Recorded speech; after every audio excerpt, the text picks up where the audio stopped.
Hello दोस्तों, मैं Mahesh Kushwaha career classes में आपका बहुत बहुत स्वागत है। जैसा कि हमने पिछली वीडियो में देखा था सामाजिक तथा धार्मिक सुधार आंदोलन, जिसके हमने 2 वीडियो कवर कर लिए हैं। आज जो हम स्टार्ट करने वाले हैं वो करेंगे 1857 की क्रांति, रिवॉल्यूशन ऑफ 1857। ठीक है दोस्तों। और फिर इसके बाद हम जो बात करेंगे वो करेंगे स्वतंत्रता संघर्ष, ठीक है, भारतीय राष्ट्रीय आंदोलन। तो ऐसे ही कर करके हम एक एक करके सारे टॉपिक कवर करेंगे। तो सबसे पहले चलते हैं हम 1857 की क्रांति पर। इसके क्या कारण थे, क्यों हुआ, कहां से स्टार्ट हुई, क्यों असफल हुई, तो धीरे धीरे इसकी बात करते हैं। तो सबसे पहले हमारा टॉपिक है 1857 की क्रांति। 1857 में ये हुई थी।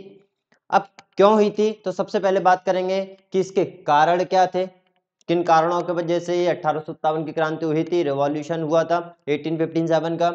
उसके बाद बात करेंगे कि ये शुरुआत कब हुई थी इसकी, कहां से इसकी शुरुआत हुई थी, किसने इसकी शुरुआत की थी।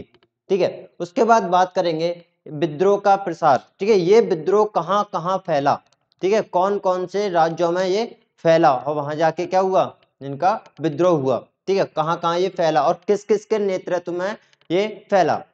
उसके बाद बात करेंगे असफलता के कारण, ये असफल क्यों हुआ था। हम जानते हैं कि ये असफल हो गया था कुछ कमियों के वजह से, ठीक है, और कुछ देसी राजाओं के वजह से, तो हम उसकी भी बात करेंगे। इसके क्या परिणाम निकले, असफल तो हो गया था, असफल होने के बाद इसके क्या परिणाम निकले। इसके परिणाम भी थोड़े अच्छे थे कि ईस्ट इंडिया कंपनी का शासन खत्म हो गया था और ब्रिटिश सरकार का शासन चालू हो गया था, तो इसके ये परिणाम थे। और इसमें कुछ अन्य महत्वपूर्ण तथ्य हैं, जैसे कि प्रसार करने में किस वजह से इसका प्रसार हुआ था, तो कमल और रोटी के वजह से इसका प्रसार हुआ था। और जब 1857 की क्रांति हो रही थी तो ब्रिटिश में, जो इंग्लैंड में कह सकते हो, इंग्लैंड में किसका राज था, ठीक है, कौन गवर्नर थे, तो उनके धीरे धीरे हम इसमें चर्चा करेंगे। तो सबसे पहले हम बात करते हैं इसके कारण क्या थे, एक किन कारणों के वजह से हुई। तो कारण की बात करें तो सबसे पहला जो कारण है वो राजनीतिक कारण। राजनीतिक कारण का मतलब है, जैसे कि हम जानते हैं कि लॉर्ड डलहौजी, ठीक है, लॉर्ड डलहौजी की एक व्यापक नीति थी। व्यापक नीति मतलब जैसे कि जिन राजाओं के, ठीक है, जिन राजाओं के पुत्र नहीं होते थे तो उनका जो राजपाट होता था वो ब्रिटिश शासन में, मतलब कंपनी में मिला लिया जाए। ठीक है, ऐसी उनकी व्यापक नीति थी। किसकी, लॉर्ड डलहौजी की।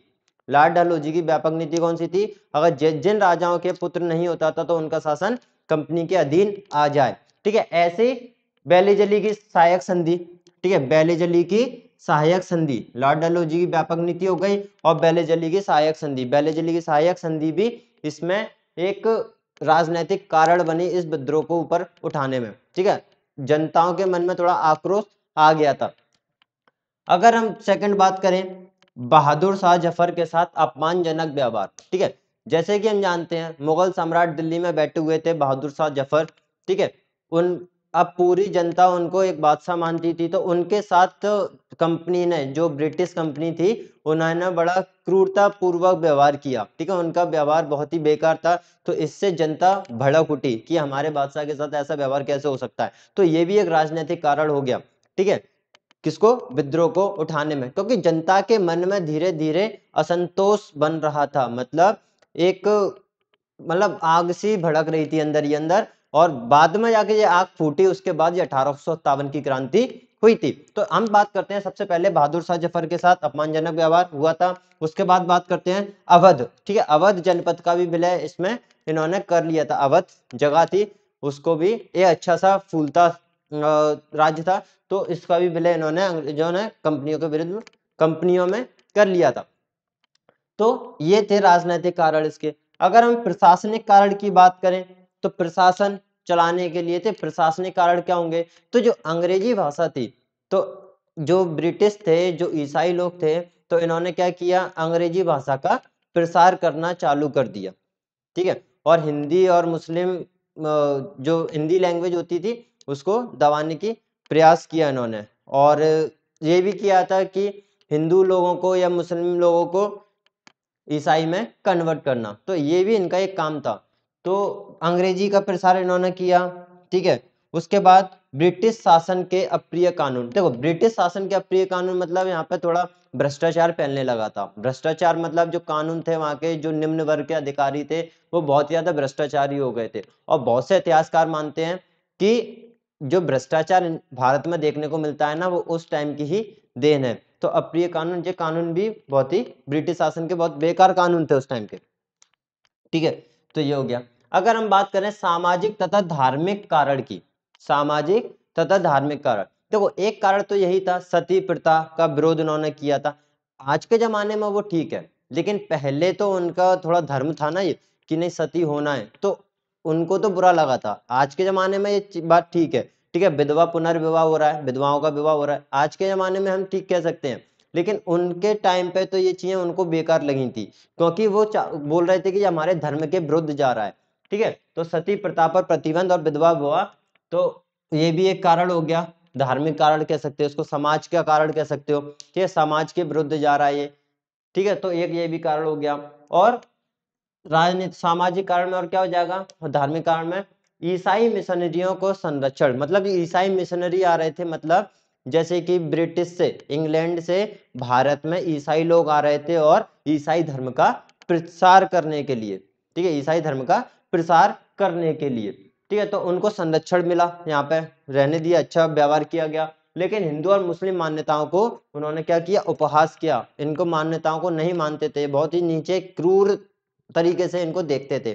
ठीक है, भारतीयों को हे दृष्टि से देखना, जैसे अभी बताया था, जो भारतीय लोग होते थे तो ब्रिटिश लोग जो क्या करते थे, बड़ी नीच दृष्टि से देखते थे, ये तो बहुत कुछ नहीं है, ये तो बहुत नीच है, इस दृष्टि से देखना भी इनका एक कारण बना। तो धीरे धीरे ये आग मतलब बढ़ती गई इनके दिल में, इनके मन में।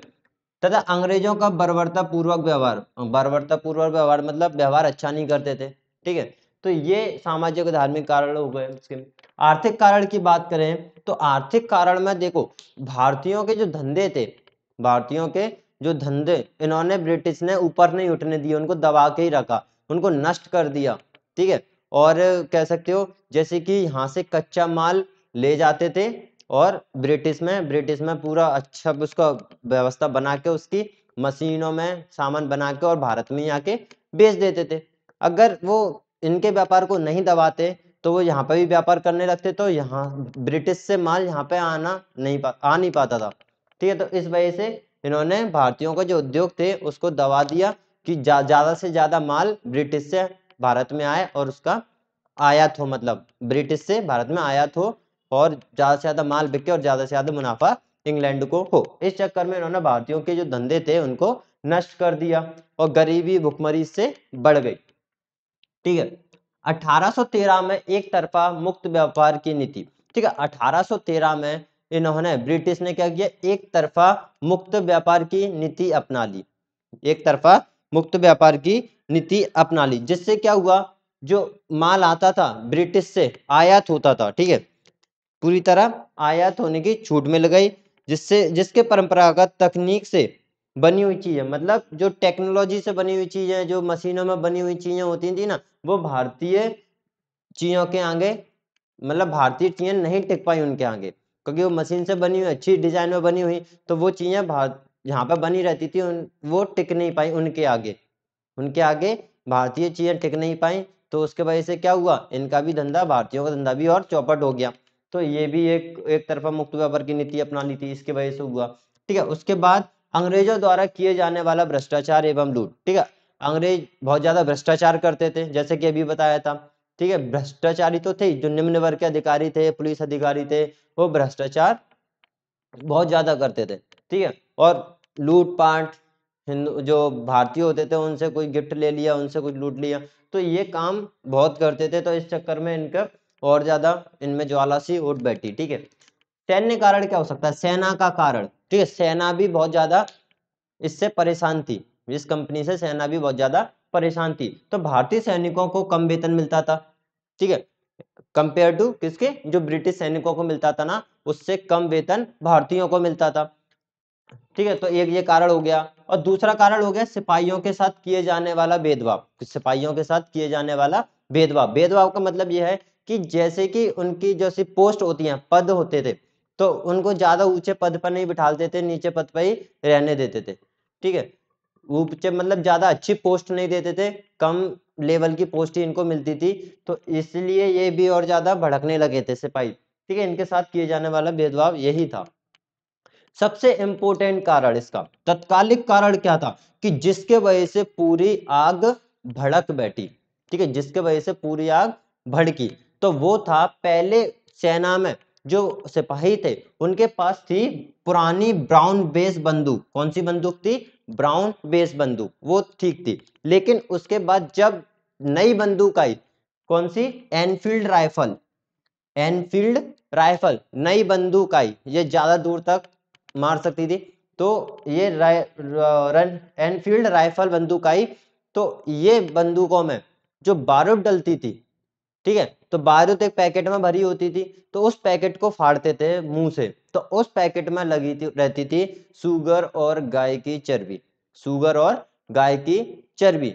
तो शुगर और गाय की चर्बी वो जो बारूद होती थी उसको नमी से बचाती थी, इसलिए शुगर और गाय की चर्बी उस पैकेट के ऊपर लगी रहती थी और वो मुंह से फाड़कर किसमें? बंदूक में डाली जाती थी। अब देखो, गाय और सुअर की चर्बी से ये सबसे ज्यादा ज्वाला का काम की, यहां से सबसे ज्यादा लोग भड़क गए और क्रांति का एक क्या हुआ, एक शुरुआत हो गई। और जिसमें जैसे कि हमें पता है जो गाय होती है वो हिंदुओं के लिए बहुत ज्यादा पवित्र होती है, तो वो तो उनकी चर्बी मुंह में नहीं दे सकते, नहीं लगा सकते।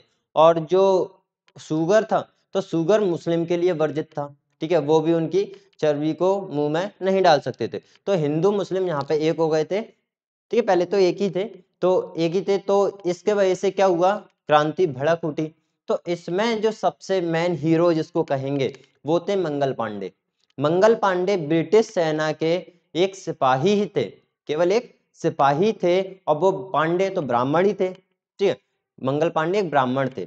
तो ये था उनका क्या, एनफील्ड राइफल का प्रयोग इन्होंने किया था। इसमें सुअर और गाय की चर्बी होती थी, तो ये ज्वाला का काम कर गई।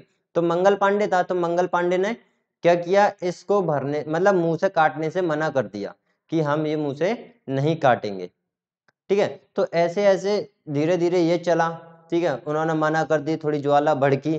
ठीक है, पास के लोगों को पता लगी कि क्या है। लेकिन एक बार क्या हुआ, इनको पता नहीं था, और वो चर्बी जो पैकेट था वो मंगल पांडे ने मुंह से काट दिया और भर दिया। जब सभी को पता लगा तो मंगल पांडे को बहुत बुरा बोलने लगे कि धर्म भ्रष्ट हो गया इसका, तो धर्म भ्रष्ट हो गया। तो मंगल पांडे को गुस्सा आ गई, इसने देखा, जांच पड़ताल की, तब जाके पता लगा कि हाँ वाकई में शुगर और गाय की चर्बी इसके अंदर थी।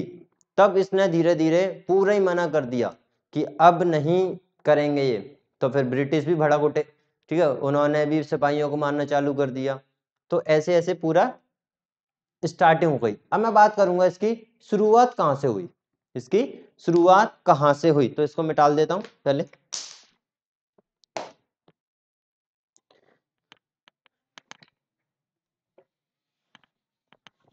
ठीक है, इसकी जो शुरुआत हुई थी वो हुई थी 29 मार्च 1857 में। कब? 29 मार्च 1857।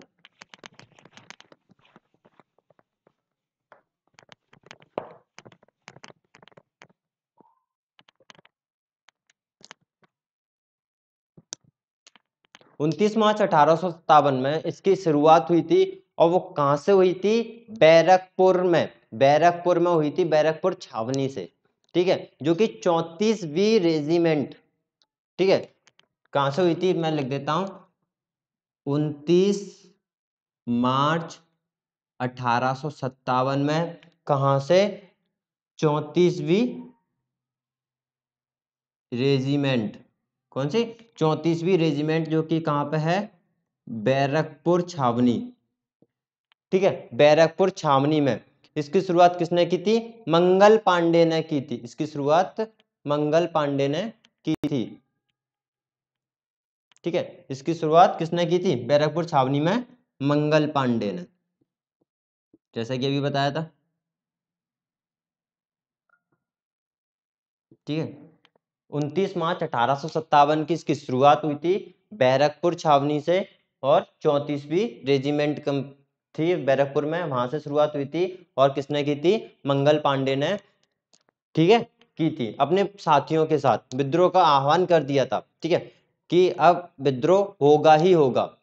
ठीक है। और इसमें उन्होंने एक अंग्रेज अधिकारी जो थे लेफ्टिनेंट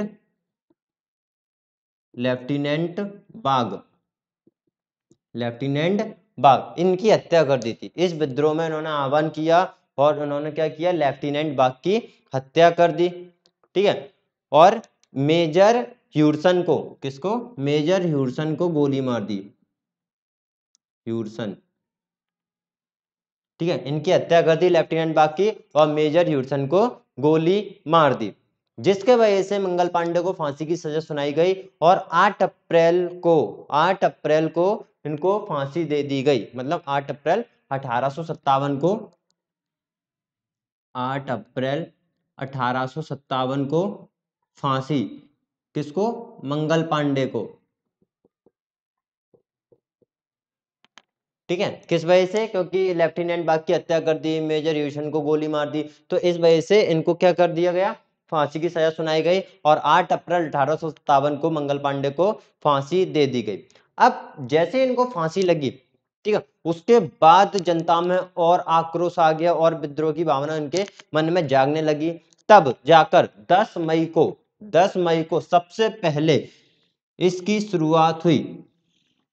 10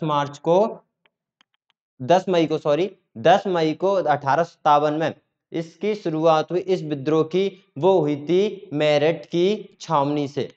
कहां से, 10 मई 1857 में शुरुआत हुई, कहां से, मेरठ की छावनी से। यहां से 10 मई 1857 को मेरठ की छावनी से विद्रोह की शुरुआत की। ठीक है, विद्रोह किया गया था और मेरठ में 11 मई को जो सैनिक थे, 10 मई को तो शुरुआत हुई और जो सैनिक थे वो 11 मई को दिल्ली पहुंच गए और 12 मई को क्या किया उन्होंने, दिल्ली पर अधिकार कर लिया। ठीक है, 11 मई 1857 दिल्ली पहुंचे। ठीक है, और 12 मई 1857 को क्या किया इन्होंने, दिल्ली पर अधिकार कर लिया, दिल्ली पर अधिकार कर लिया। और दिल्ली पर राज किसका था, बहादुर शाह जफर का। मुगल सम्राट थे, वो पेंशन भोगी थे ब्रिटिश के, ठीक, कंपनी के पेंशन पे ही वो जी रहे थे। तब यहाँ पर अधिकार कर लिया दिल्ली पर। और जब बादशाह बैठे हुए थे और बादशाह को इन्होंने क्या किया, दिल्ली की जनता ने, सभी लोगों ने इनको क्या बना दिया, सम्राट घोषित कर दिया। बहादुर शाह जफर को इन्होंने सम्राट घोषित कर दिया। और इसके लिए सेना और असैन्य मामलों के लिए एक परिषद भी बनाई गई। ठीक है, सैन्य और असैन्य मामलों के लिए परिषद भी बनाई गई। सैन्य का मतलब क्या है, जो सेना का काम देखे, असैन्य मतलब जो बाकी के और काम देखे। तो इनके लिए एक परिषद बनाई गई और उसके लिए एक नेता चुना गया, वो था बख्त खां। ठीक है, बख्त खां, बख्त खां को इन्होंने नेता चुना, किस लिए, सैन्य और असैन्य, असैन्य मतलब जो सेना को नहीं देखता और सैन्य मतलब जो सेना के मामले देखता है। तो सैन्य और असैन्य मामलों की एक परिषद बनाई गई और उसमें बख्त खां को क्या बनाया गया, नेता चुना गया। ठीक है, अब आगे चलते हैं। 20 सितंबर 1857 को, ठीक है, 20 सितंबर 18, देखो अभी 12 मई को किसका कब्जा था, दिल्ली पे, क्रांतिकारियों का कब्जा था, जिन्होंने विद्रोह कर रहे थे उनका। लेकिन 20 सितंबर 1857 को अंग्रेजों ने फिर से दिल्ली पर क्या कर लिया, अधिकार कर लिया। ठीक है, अधिकार कर लिया, जिससे एक अंग्रेज अधिकारी मारा गया, जिसमें निकोलसन जिसमें मारा गया। तो ठीक है, तो यहां लिख देता हूं 20 सितंबर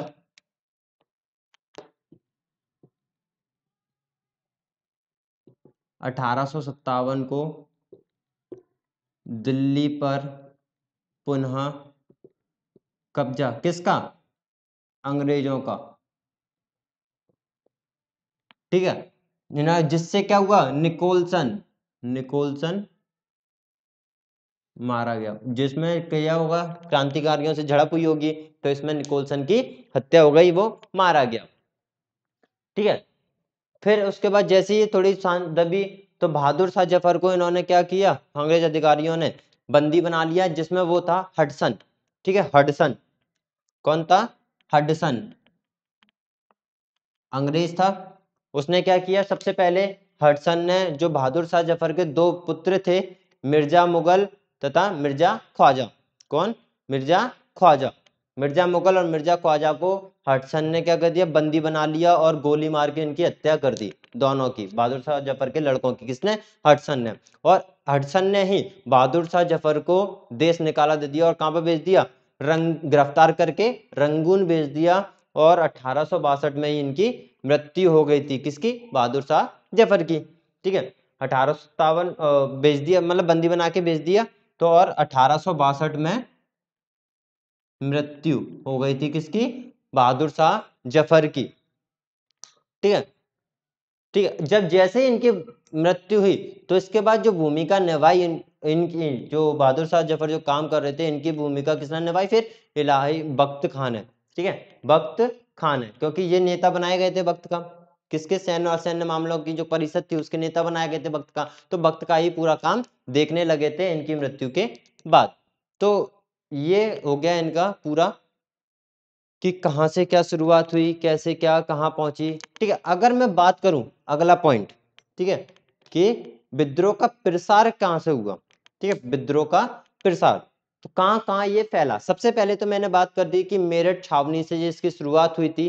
मेरठ छावनी से कब? 10 मई 1857 को। ठीक है, फिर उसके बाद 11 मई को वो दिल्ली पहुंचे क्रांतिकारी। 12 मई को दिल्ली पर कब्जा कर लिया और बहादुर शाह जफर को सम्राट घोषित कर दिया। उसके बाद फिर से अंग्रेज जिसमें फिर और क्या हुआ। ठीक है दोस्तों, फिर उसके बाद 20 सितंबर को ही 1857 को फिर अंग्रेजों ने दोबारा से दिल्ली पर कब्जा कर लिया और जिसमें निकोलसन की मृत्यु हो गई थी। उसके बाद अंग्रेज अधिकारी हडसन ने क्या किया, बहादुर शाह जफर के दो लड़के थे, मिर्जा मुगल और मिर्जा ख्वाजा, उनको बंदी बनाकर उनको गोली मार दी।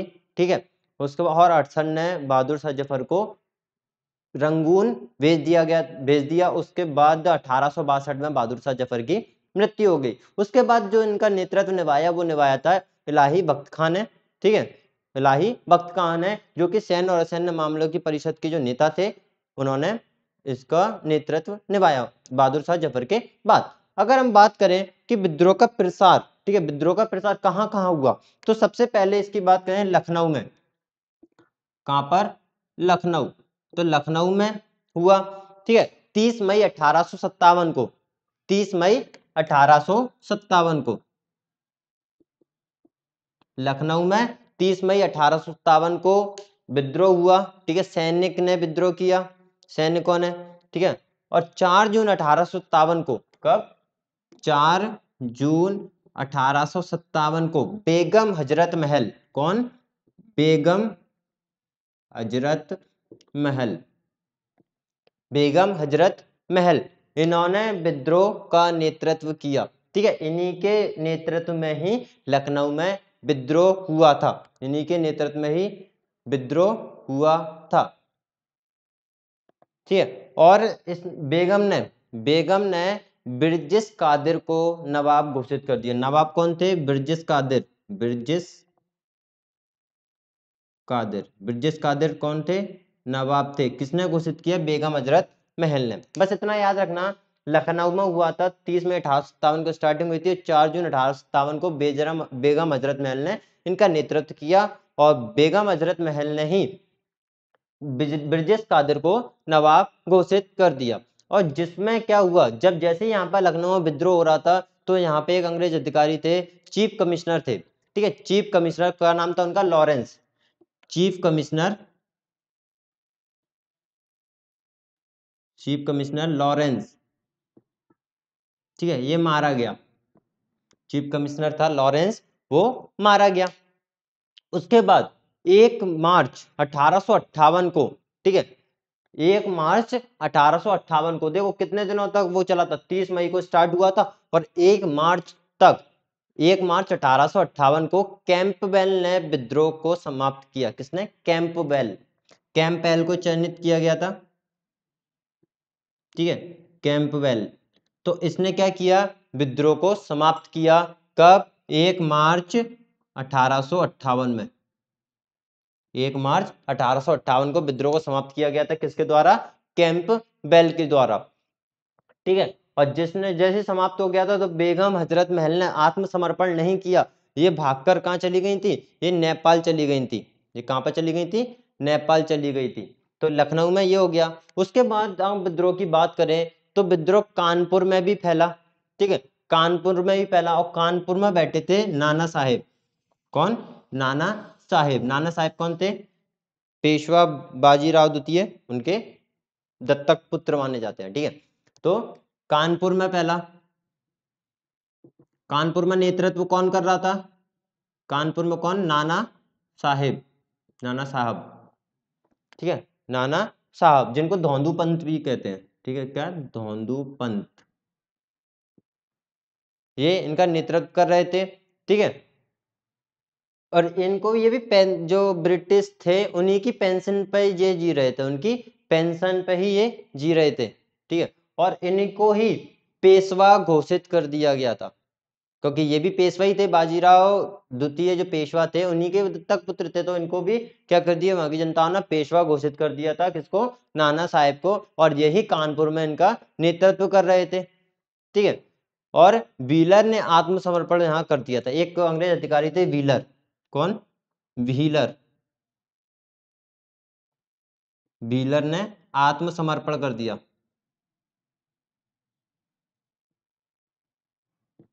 कानपुर में। ठीक है, ये हो गया हमारा कि यहाँ पे कानपुर में कौन कौन थे। अब और बात करें तो इसकी, तो नाना साहेब के कमांडर थे, commander in chief Tatya Tope. कौन? Commander in chief Tatya Tope. तो तात्या टोपे भी कहाँ पे? कानपुर में।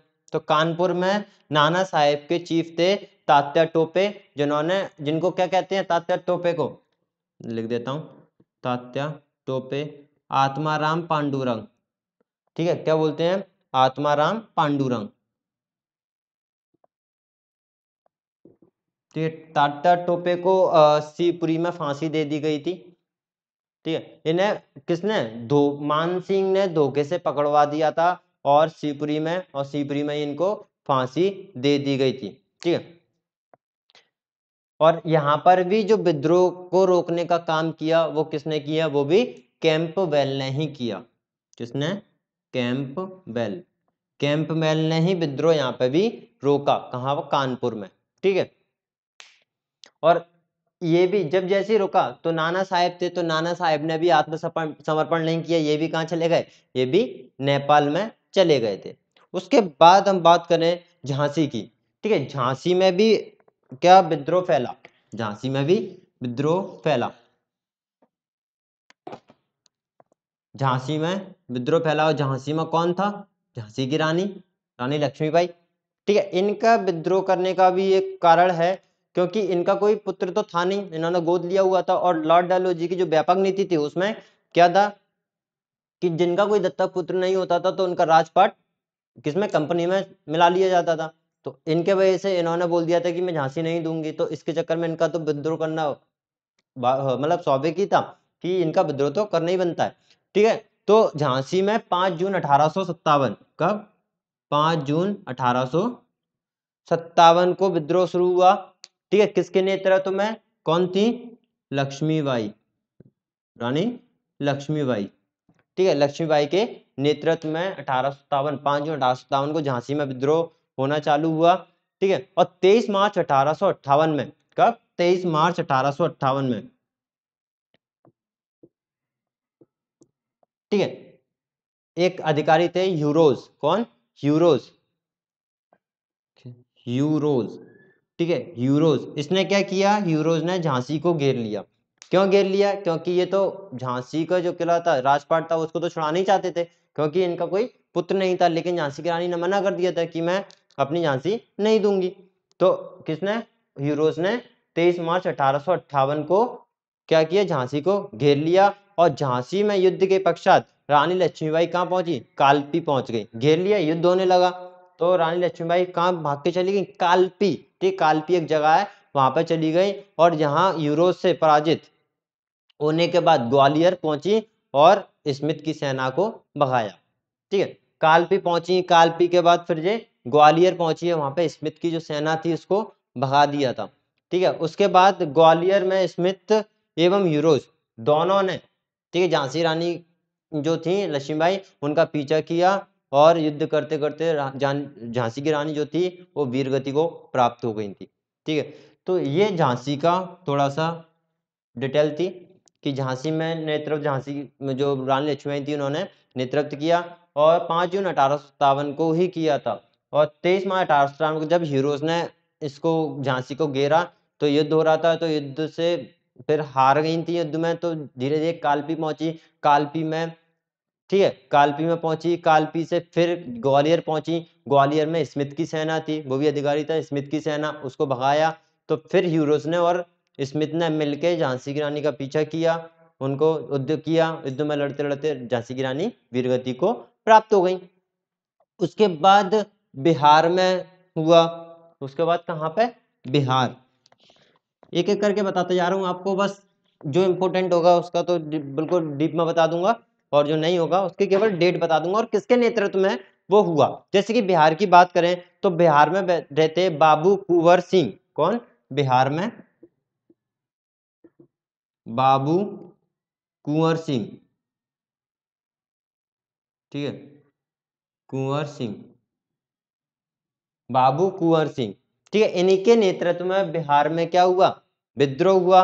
ये जगदीशपुर के रहने वाले थे। कहाँ के थे ये? जगदीशपुर। जगदीशपुर कहाँ पड़ता है? बिहार में, ठीक है, बिहार का तो बता रहा हूँ, ठीक है। जगदीशपुर, जगदीशपुर में कहाँ पे? शाहनाबाद में, ठीक है, जगदीशपुर में। तो कुंवर सिंह ने अंग्रेजों को कई बार पराजित किया, ठीक है, ये थोड़े वीर थे, इन्होंने अंग्रेजों को कई बार पराजित किया एवं इनकी मौत हुई थी, किसी युद्ध में नहीं हुई थी, प्राकृतिक मौत इनकी हुई थी, मतलब नेचुरल जैसे कि सभी की होती ज्यादातर, ठीक है, प्राकृतिक मौत इनकी हुई थी। और विलियम टेलर एवं बेसेंट ने, ठीक है, विलियम टेलर और बेसेंट ने यहाँ पे आकर विद्रोह को समाप्त किया। किसने? विलियम टेलर और बेसेंट, विलियम टेलर तथा बेसेंट, ठीक है, अधिकारी हैं ये, अंग्रेज अधिकारी। इन्होंने क्या किया? विलियम टेलर और तथा बेसेंट ने यहाँ पर आकर बिहार में विद्रोह को समाप्त कर दिया। और किसके नेतृत्व में हुआ था? बाबू कुंवर सिंह के, जो कि जगदीशपुर के थे, ठीक है, इनके नेतृत्व में। अगर मैं बात करूं इसके बाद इलाहाबाद की, तो इलाहाबाद में भी विद्रोह का जो नेतृत्व भी किया था वो किया था मौलवी लियाकत अली ने। इलाहाबाद में किसने? मौलवी लियाकत अली, ठीक है, इलाहाबाद किसने किया था? मौलवी लियाकत अली। मौलवी लियाकत अली ने क्या किया? यहाँ पर मौलवी लियाकत अली के नेतृत्व में ही इलाहाबाद में विद्रोह हुआ और जनरल नील ने विद्रोह को समाप्त किया। किसने? जनरल नील ने, जनरल नील ने समाप्त किया किसको? विद्रोह को, ठीक है, इलाहाबाद में। ऐसी फैजाबाद में भी विद्रोह हुआ। तो फैजाबाद में जो आप लिख सकते हो, मैं लिख नहीं रहा हूँ, फैजाबाद में जो विद्रोह हुआ वो हुआ मौलवी अहमद उल्लाह के, मौलवी अहमद उल्लाह, मौलवी अहमद उल्लाह उनके नेतृत्व में हुआ। और जिसका दमन किसने किया था? कैंपबेल ने किया था, मतलब कैंपबेल ने ही आके यहाँ पे भी विद्रोह रोका था। जैसे ही बरेली में भी विद्रोह हुआ, ठीक है, बरेली में खान बहादुर खान, ठीक है, खान बहादुर खान, तो इनके नेतृत्व में विद्रोह हुआ और इनका भी दमन आके किसने किया? कैंपबेल ने ही किया। तो ये पॉइंट आप लिख सकते हो, एक एक लाइन में है, बस आप केवल ये लिख लो कि नेतृत्व करता है इसके कौन कौन है। तो फैजाबाद में थे मौलवी अहमद उल्लाह, और बरेली में थे खान बहादुर खां, और जिनके दमन कैंपबेल ने किया था। और मंदसौर में भी नेतृत्व किसने किया था? मंदसौर में भी विद्रोह फैला हुआ था, मंदसौर में किया था नेतृत्व फिरोज शाह ने। किसने? फिरोज शाह ने, ठीक है। अब जैसे कि असम में भी फैला, असम में जो नेतृत्व किया था वो किया था मनीराम दत्ता तथा कंद पेशवर सिंह। कौन? कंदर पेशवर सिंह, कंदर पेशवर सिंह और मनीराम दत्ता, इन्होंने किया। उसके बाद उड़ीसा में विद्रोह हुआ, तो उड़ीसा में नेतृत्व किया था सुरेंद्र शाही एवं उज्जवल शाही। किसने? सुरेंद्र शाही और उज्जवल शाही ने। बस आप पॉइंट कर करके लिख लो, एक एक पॉइंट है, ठीक है। नेतृत्व किसने किया था, बस, और कुछ नहीं लिखना, ठीक है। कुल्लू में भी हुआ था, कुल्लू मनाली जैसे कि आप जानते हो, कुल्लू में भी नेतृत्व किया था राजा प्रताप सिंह ने और वीर सिंह ने। किसने? राजा प्रताप सिंह और वीर सिंह ने कुल्लू में नेतृत्व किया 1857 की जो विद्रोह हुआ था उसका। गोरखपुर में भी विद्रोह हुआ था। गोरखपुर में जो नेतृत्व किया था वो किया था गजाधर सिंह ने। गोरखपुर में गजाधर सिंह ने। गोरखपुर कहाँ है? यूपी में, उत्तर प्रदेश में। ठीक है। मथुरा में भी हुआ था विद्रोह, तो मथुरा में किसने किया था? देवी सिंह ने।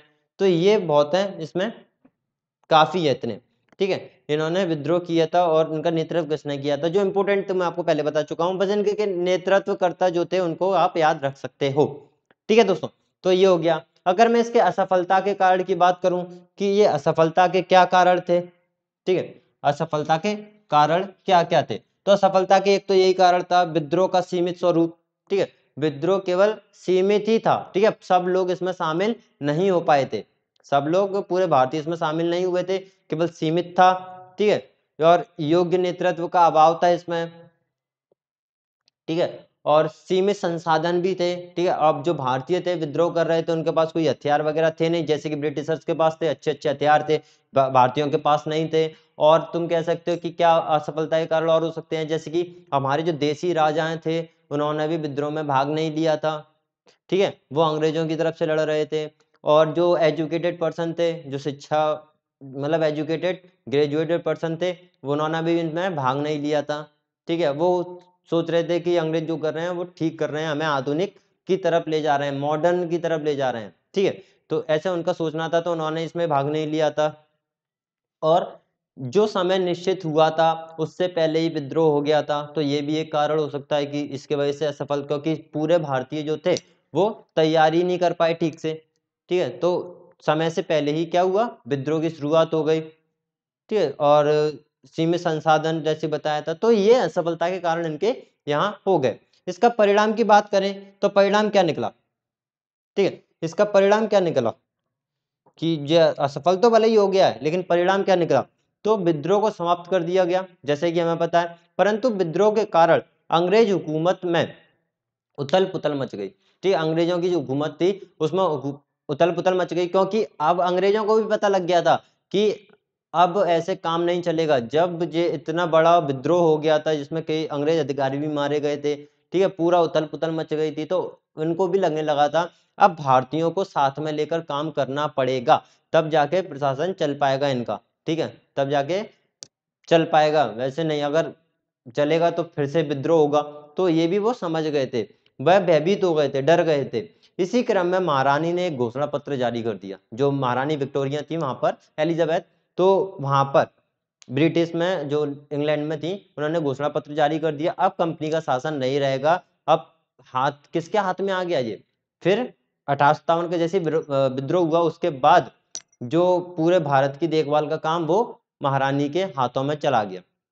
अब वो इनको मतलब देखने लगी थी। विक्टोरिया का घोषणा पत्र में क्या था? ठीक है, भारतीय प्रशासन ईस्ट इंडिया कंपनी से निकलकर ब्रिटिश क्राउन के हाथ में आ गया। जो भारत का प्रशासन था पहले ईस्ट इंडिया कंपनी के हाथों में था, फिर वो ब्रिटिश क्राउन के हाथों में चला गया, ब्रिटिश ताज के हाथों में, जो कि महारानी देख रही थी। ठीक है, उनके चला गया। और गवर्नर जनरल, पहले गवर्नर जनरल बोला जाता था, उसके बाद उसी को ही पोस्ट का नाम बदलकर वायसराय बोल दिया गया। ठीक, गवर्नर जनरल को ही फिर वायसराय का नाम दे दिया गया। और पहले जो वायसराय थे वो थे लॉर्ड कैनिन। पहले वायसराय कौन थे? Lord Canning. ठीक है, और ब्रिटिश सरकार अब भारत में प्रत्येक मामलों के लिए उत्तरदायी हो गई। पहले तो क्या था?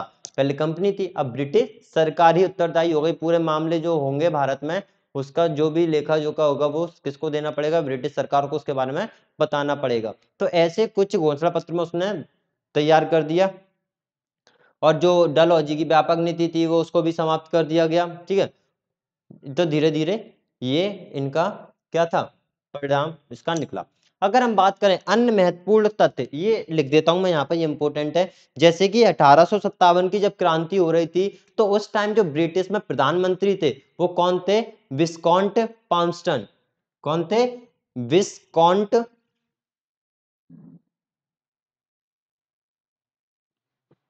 पाल्मस्टन। कौन? विस्कॉम पाल्मस्टन। ये प्रधानमंत्री थे कहां पे? ब्रिटिश में। ब्रिटिश में प्रधानमंत्री कौन थे उस टाइम पे? 1857 क्रांति के टाइम में विस्कॉट पाल्मस्टन थे।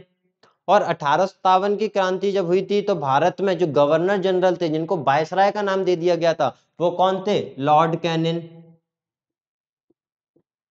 Lord Canning. ठीक है। और ये हो गया। अगर हम बात करें नाना साहिब के सलाहकार कौन थे, नाना साहिब के सलाहकार अमीमुल्ला खां थे। और 1857 का जब विरोध हुआ था, विद्रोह हुआ था, तो उसका जो प्रसार करने का काम कर रहे थे कि यहाँ पे भी प्रसार हो रहा है, यहाँ पे भी प्रसार हो रहा है, तो उसके प्रतीक क्या थे, तो कमल और रोटी, कमल तथा रोटी। पूरे कमल को सब जगह फैलाया जाता था, रोटियां भी ऐसी फैलाई जाती थी, जो शामिल होता था वो ये टुकड़ा तोड़ के रख लेता था, फिर ठीक है, फिर वैसी रोटी बना के फिर पूरे में फैला देते थे। तो ऐसी रोटी बना बना के पूरे देश में फैला रहे थे, और कमल भी, तो ये प्रसार का एक कारण बन गया था। ठीक है। और जो विद्रोह का जो दिन की तारीख थी, विद्रोह के लिए जो दिन के निश्चित तारीख थी वो थी 31 मई 1857। ठीक है, विद्रोह की निश्चित डेट थी, जो निश्चित तारीख वो कितनी थी, 31 मई 1857 थी। ठीक है। और इसकी बात करें कि सफल होने किसने विद्रोह में मतलब शामिल नहीं हुए थे, तो ये साहूकार लोग थे, जमींदार लोग थे, शिक्षित वर्ग के जो लोग थे, किसान थे। ठीक है, बहुत कम किसान, तो बहुत ही कम। ठीक है, तो ये लोग ऐसे थे इन्होंने विद्रोह में भाग नहीं लिया था, और हो सकता है ये भी कारण हो सकता है कि असफल हो गया, क्योंकि जब पूरी जनता ही नहीं मिल पाई तो फिर असफल होना ही था। ठीक है, और हिंदुस्तानियों के पास, जो भारतीय थे उनके पास अच्छी सीमित अच्छे हथियार भी नहीं थे, तो ये हो गया। अब 1857 के बाद लास्ट पॉइंट है, 1857 के बाद फौज को नव संगठित करने के लिए आयोग बना। ठीक है, जो फौज थी ब्रिटिश सरकार की, उसको नव संगठित करने के लिए, मतलब नई दिशा देने के लिए, अच्छा करने के लिए, उसके लिए एक आयोग बना, जिसको पील आयोग कहते हैं। क्या, पील आयोग। तो दोस्तों ये हो गया हमारा 1857 की क्रांति का एक बहुत ही अच्छा वीडियो। इसके बाद आपका एग्जाम में पूछा भी नहीं जाएगा, जो मेन इंपोर्टेंट पॉइंट थे वो हमने यहाँ पे पूरे कवर कर लिया। आप चाहे तो प्रीवियस ईयर का क्वेश्चन भी उठा सकते हो, या फिर कोई अदर क्वेश्चंस भी उठा सकते हो, और वहां से आप चेक कर सकते हो कि कैसे क्या क्वेश्चन बन रहे हैं। तो दोस्तों मैं आपसे विदा लेता हूँ, अगले वीडियो में फिर मिलता हूँ।